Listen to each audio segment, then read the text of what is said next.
For July 14th, the regular city council meeting. Clerk, please do a roll call. Councilmember Walsh. Here. Councilmember Garola. Here. Councilmember West. Here. Councilmember Edberg. Here. Councilmember Engstrand. Here. And Mayor Nakloski. Here. Please join me for the Pledge of Allegiance. I pledge allegiance to the flag of the United States of America and to the republic for which it stands, one nation, under God, indivisible, with liberty and justice for all. Okay, welcome to everybody who is here tonight on this hot night, and welcome to the people watching on TV. Our first item is item 2, approval of the minutes. Is there a motion to approve the minutes? So moved. Second. All in favor? Aye. Any opposed? All right, the minutes from the meeting on June 23rd are approved. Item 3, adopt the agenda. Does anyone have any changes to the agenda? I would accept a motion to adopt the agenda. Second. Any discussion? All in favor? Aye. Opposed? All right, the agenda. We have an agenda. Item 4, consent agenda. Does anyone have any changes to the consent agenda? Okay, I'd accept a motion to approve the. So moved. Second. All in favor? Aye. Any opposed? Okay, the consent agenda passes. Item number 5, visitors and presentations. We have nothing scheduled. Item number 6, public hearings. We have nothing scheduled. Item 7, unfinished business. We have nothing scheduled. Item 8A, order of abatement of hazardous property at 1966 3rd Street.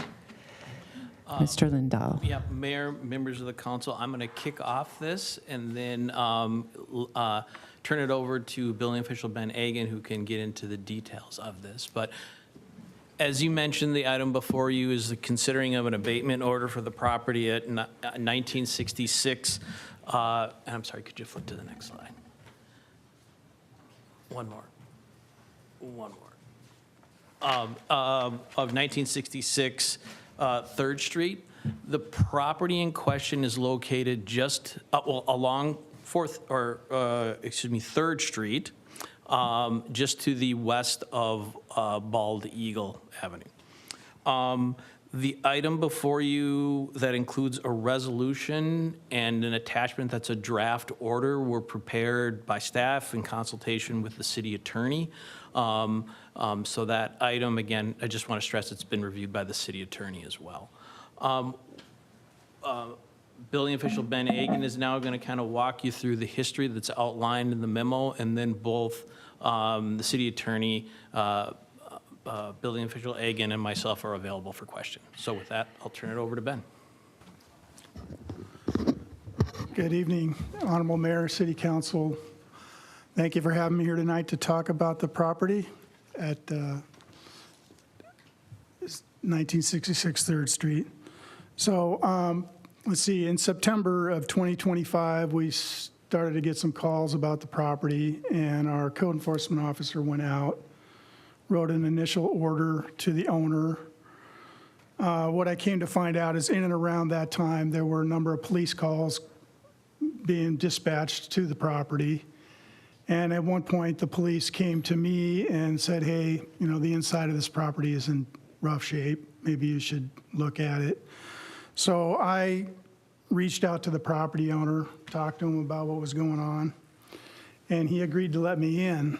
So in December of 2025, we went in, and I photographed everything that I could. There's probably some more photos here, but anyways, what I found was that the inside of the home. Excuse me, Mr. Egan, I just want to quickly say that you have prepared some photos and distributed those to the city council, so they have those in front of them, as well as a copy in the back of the room. Gotcha. Thank you. Okay. I was thinking we were going to go through them, but that's fine. So you can kind of see, this is just a small snippet of photos, but basically, pretty much every room in the house, there's a fair amount of physical damage to the walls, ceilings, doors, windows. generally everything that you would have in your home it would be in place, but instead it's just strung about a very chaotic atmosphere. The guardrails coming down the stairs are broken. All the appliances completely beat up and not working. So the stove, microwave, dishwasher ripped out of the cabinetry, et cetera.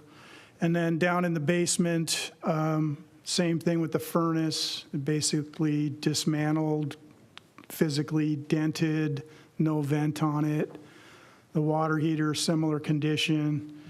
And the electrical panel was opened, it definitely had been altered, a lot of wires hanging out. And when I looked at the outside of the building, the service mast where the service entrance conductors enter the home, the top weather cap was missing. So that conduit where the wires come from the pole was just open to the rain, and so I had our electrical inspector look at it, and he deemed it to be unsafe, and so we contacted XL Energy and had the power cut. So after the inspection, I worked with the property owner to get the home boarded and secured. We had the occupant leave, and I wrote an order to the owner, and that was mailed on in January of 2026. And it gave him until May 31st to make the necessary repairs. And really, as winter came and went, really nothing was really done in the way of correcting anything in the order. Shortly before the deadline, the owner did hire a contractor to put a roof on the house. The contractor started with no permit, and I stopped him, and we got that sorted out, and then they did put a roof on the house. But that's literally about all that's been done to date. So we have a situation where you got a house with no power, no heat. It's in terrible condition on the inside. From the outside, it doesn't look as bad, but it's deemed inhabitable, and the owner has not complied with the order that we gave him. So, we discussed, should we give him more time? Should we proceed with this process? And, the other part of this, which is kind of outside of the realm of the physical damage to the property, is these 39 police calls that have taken place. In general, I get calls and emails from the neighbors. They're just very distraught about it. They want to just enjoy their property, and they're scared and angry and anxious and not happy with what's going on there. So it's been a little better now that the occupant has been removed, but I think it compels us to think about what we would do moving forward, because it's not just a house, it's a neighborhood. And, we all live in neighborhoods and love our city. So, what would we feel if that was going on next to us, So that's kind of the framework of where we're at. I'm sure we can answer any questions you have about the process or specifics about what's going on in the house, if you have any questions. What we're wanting to do is proceed to court and pursue a hazardous building abatement procedure under Statute 463. If we prevail in that, the court would likely give us the authority to tear down the house. So that's a heavy responsibility we need to think about. They likely would give the owner some more time to try to comply, but if he doesn't, then that could be the end result. I think that's all I have. So if it did go that way and we tore down the house, does the owner still own the property? Yes. So we would hire a contractor.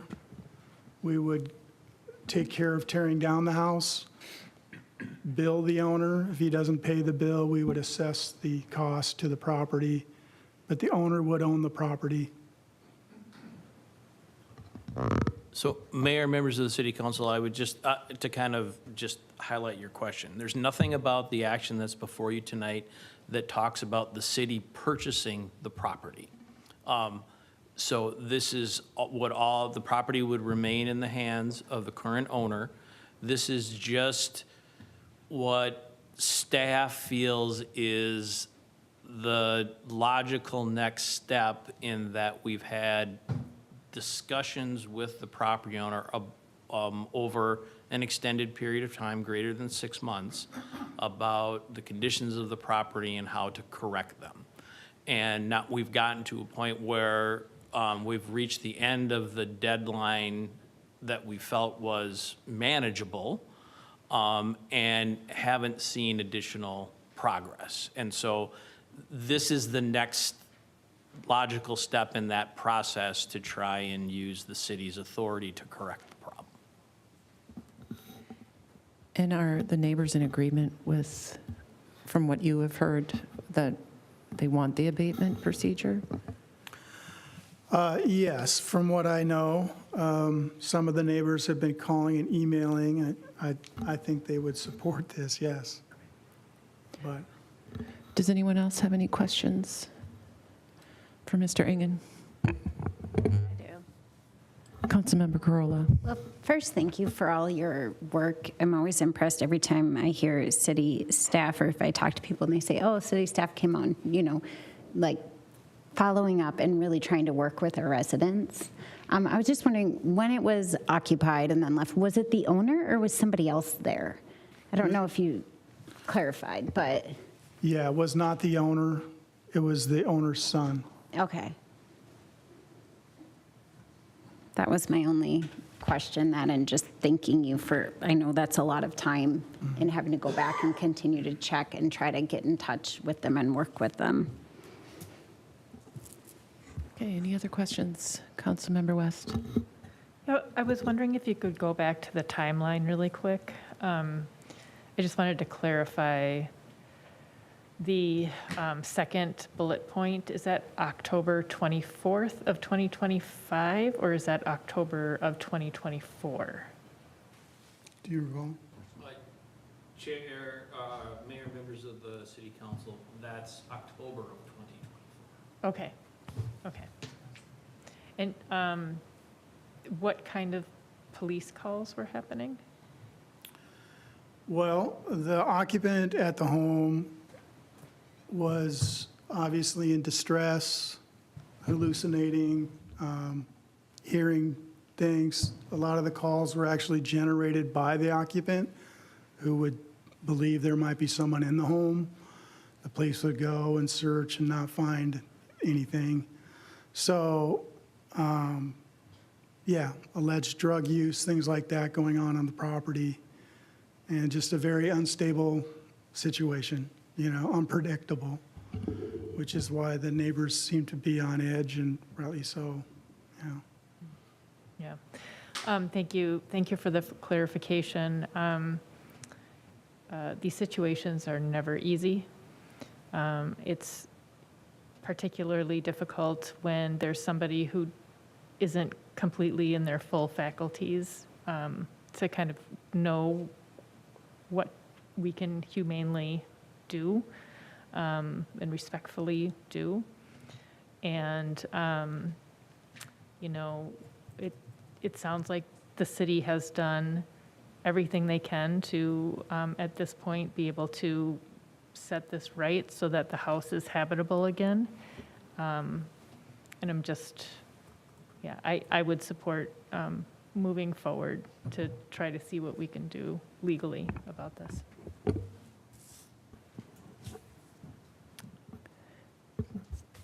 Councilmember Walsh. Thank you, Madam Mayor. Just my questions are sort of what's our interest as a city? This is a big deal. It's a big deal when you're talking about somebody's property. And so the occupant's gone. That's good. That alleviated some stress from the neighbors. But I want to get at kind of what's the legal term would be the state interest, but in this case, the city interest. What's our interest in the property sitting there vacant? So maybe, I think the memo referenced safety issues. Maybe if you could elaborate on that. I mean, are we afraid the building's, that it's going to start on fire or start a fire? That'd be a bad thing. I mean, that'd be bad for the neighborhood. I think the memo referenced safety issues. How do you characterize the safety issues? Yeah. Well, aside from the occupant, which has now been removed, you have the electric power's caught. There's no heat. So you have a home that's blighted, vacant, sitting there unoccupied. So, that can cause other problems like people coming in, breaking in, loitering, whatnot. So, Okay, that's a safety issue. What, is there a fire issue, you think, or not? I mean, I guess if you cut the power, I mean, the threat of a fire is probably low now because the gas is off, the power is off. what about water? I mean, if we shut, how did the pipes not freeze? I mean, I'm imagining as you're going through this, you were there in December and January. Right. Was the water already cut off by that point? How's anybody even living in there, We shut the water off at that point once we deemed it uninhabitable. The water's back on now because it's summer and the owner presumably wants some water so he can use the bathroom and whatnot as he cleans up. But we just haven't seen a lot of activity on that front. So, yeah, I don't know. It's a good question. Is it going to burn down? Probably not.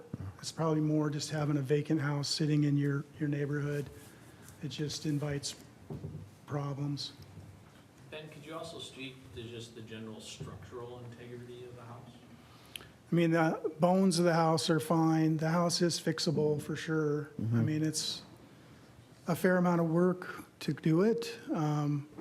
A lot of the drywall is going to have to come down.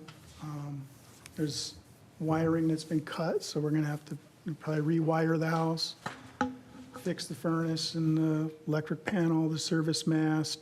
The windows need to be replaced. There's some issues with siding, soffit. And then you'd have to drywall it, paint it, put it all back together. So it's a big task, but it is doable. It's just, is it worth the money? Yeah, I don't know. This is just, I've been on the council like 10 years, I think, and we've only done, I think, maybe one. I think you remember two. Well, the one I believe, maybe I can ask, we have a success story. We gave a lot of time. We were very forgiving. Another deadline, and then I honestly didn't think it would work, but it actually worked. Is that still a success story? And I Yes. don't remember the address of that property. I think we all know what we're talking about, but maybe, It was on Carlisle Court. yeah, that sounds right, yeah. And we were basically heading down this process, but past this stage. And then the county We were in court, intervened and helped rehabilitate the house. But we've had others. I probably had, well, for sure, like probably 6 of them here in White Bear.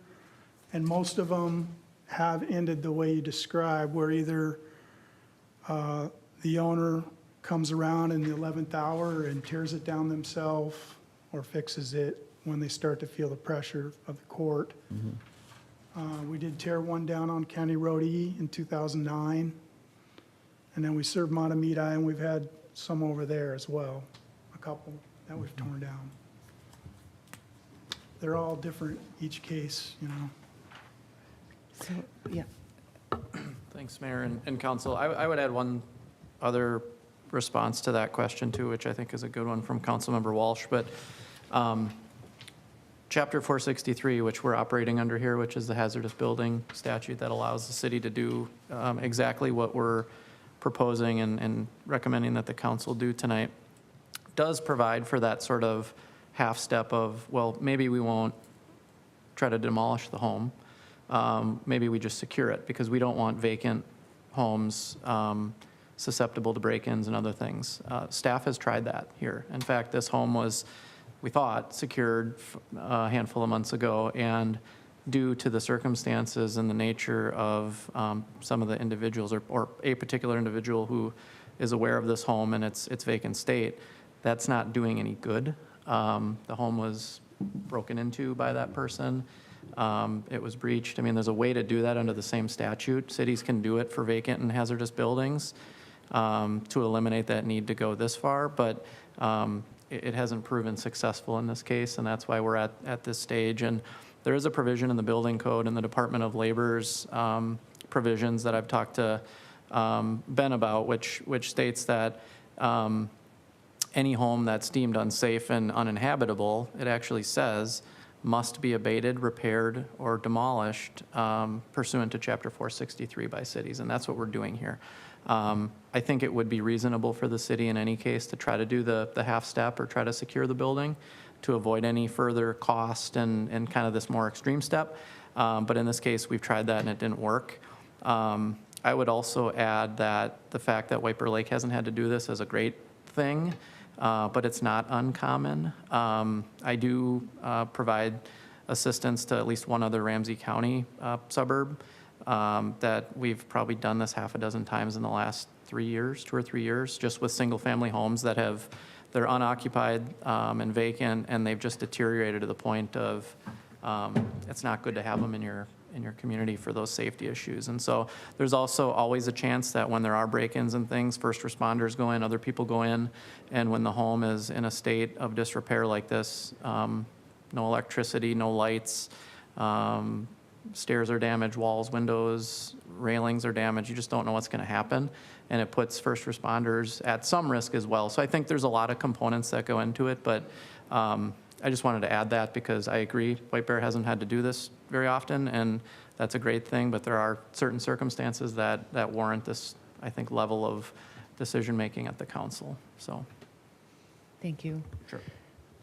Can I ask, so once it goes, if the abatement, we send this to abatement, then there's a period of time before it gets turned, they still have a chance to comply?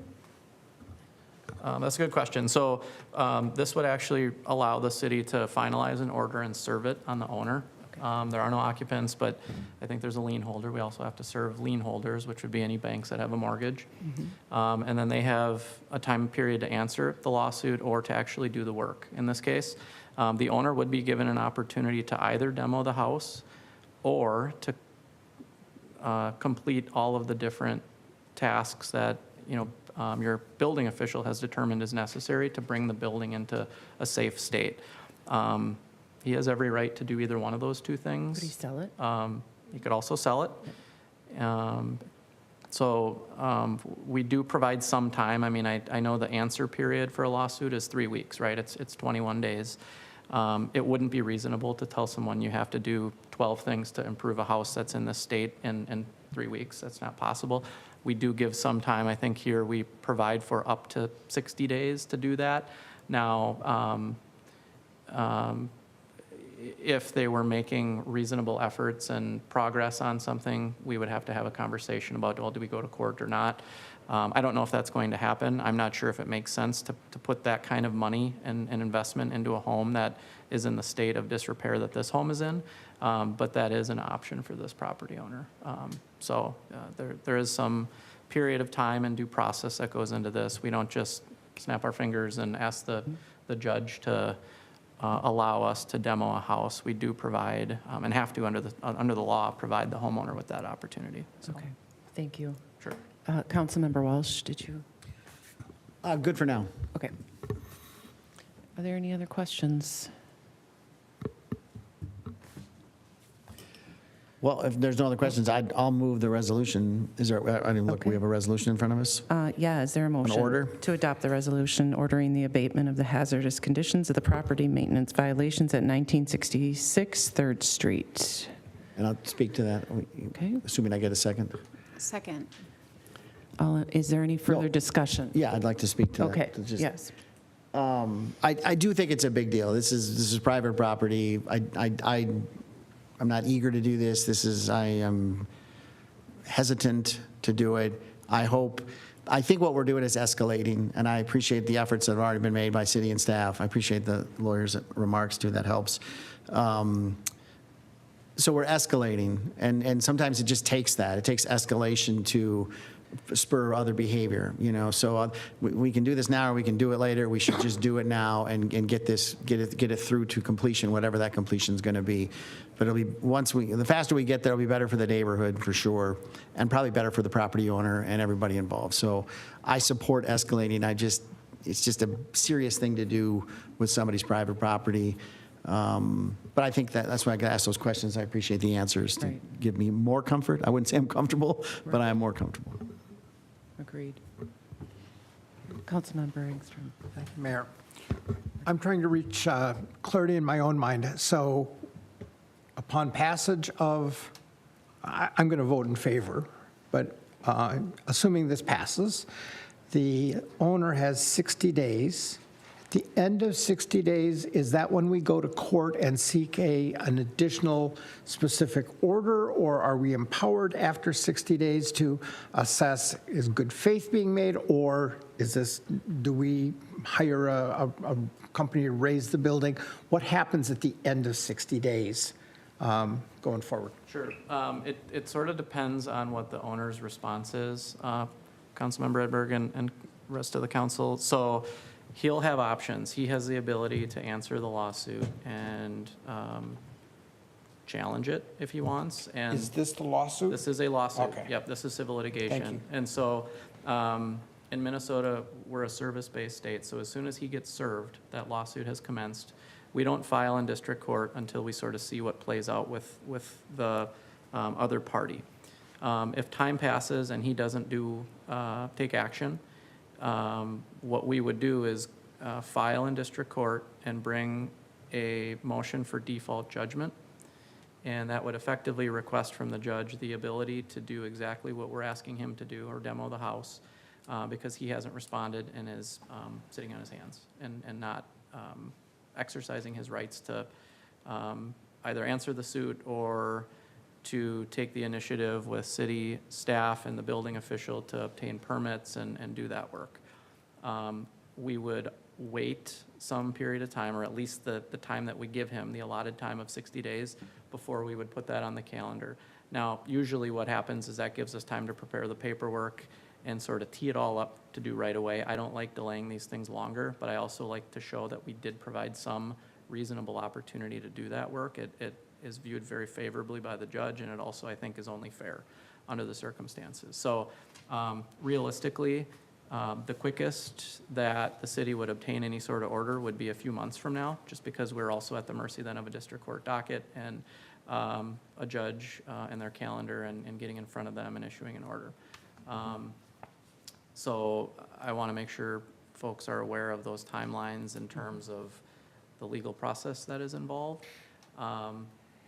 If we were to be drawn into a fight and a dispute about the condition of the home and its hazardous status and the determinations made by our building official, then it can take longer, because then we're looking at having to go.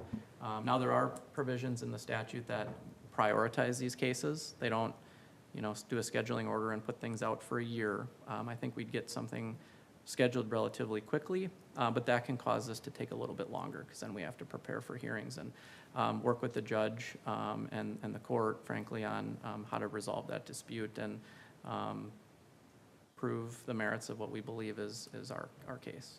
So does that answer your question? That answers that question. Mayor, may I ask in a second? Yes.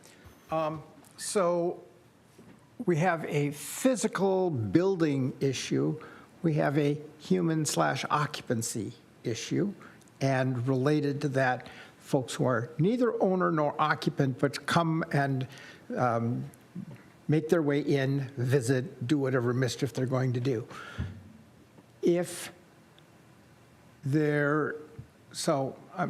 I may be thinking too far down the road, and that's fine. We can just cut it short. But if the owner chooses to renovate, they successfully complete that, is there any control or options that we have regarding the occupant who created the issues, who is not the owner, who's going to address the issues? Is there anything there that we need to be incorporating into our thinking, incorporating into our action? Mayor and Councilmember Edberg, another good question. I mean, that's the dynamic about this case that's very unique and I think difficult. Of course, inflicting damage like this on a home is a crime. You shouldn't be doing that. There's a relationship component to this where we have a father and a son. I think that's difficult for them to manage, but our law enforcement staff is very well equipped and willing to pursue charges in those circumstances. This individual could be trespassed. I think those discussions have happened. I haven't been privy to them, nor am I aware of all the details, but from what I understand, there haven't been an ability for law enforcement to pursue charges or, cite somebody for trespass or keep somebody off the property. That is a difficult component to this entire situation, one that our code enforcement staff has practically no control over, unfortunately. And so that's one of the reasons why we're at the stage that we're at here.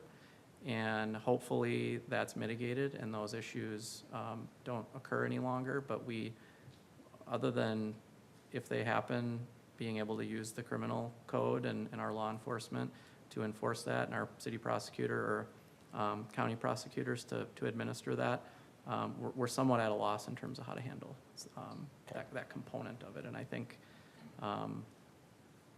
that's all I probably should say about that. Got it. Thank you. Okay, any further discussion? All right, all in favor? Aye. Opposed? All right, the resolution passes.